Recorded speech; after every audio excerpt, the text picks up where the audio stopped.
mommy, don't let appearances fool you. The taxi's radio was tuned to a classical FM broadcast, the Janáček Sinfonietta. Probably not the ideal music to hear in a taxi caught in traffic.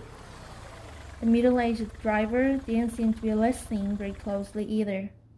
With his mouth clamped shut, he stared straight ahead at the endless line of cars stretching out on the elevated expressway, like a veteran fisherman standing in the bow of his boat, reading the ominous confluence of two currents.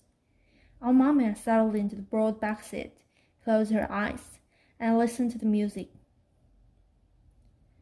How many people could recognize Janáček Sinfonietta after hearing just the first few words? Probably somewhere between very few and almost none. But for some reason, our mommy was one of the few who could. Janáček composed his Little Symphony in 1926. He originally wrote the opening as a fanfare for a gymnastics festival. Our mom imagined 1986, 1926 Czechoslovakia. The First World War had ended and the country was freed from the long rule of the Habsburg dynasty. As they enjoyed a peaceful respite visiting Central Europe, people drank Pilsner beer in cafes and manufactured handsome light machine guns. 2 years earlier, in utter obscurity, Franz Kafka had left the world behind. Soon, Hitler would come out of nowhere and gobble up this beautiful little country in the blink of an eye.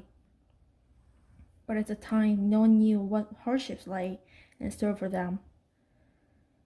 This may be the most important proposition revealed by history. At the time, no one knew what was coming. Listening to Janáček's music, our mom imagined the carefree wind sweeping across the plains of Bohemia and thought about the vicissitudes of history.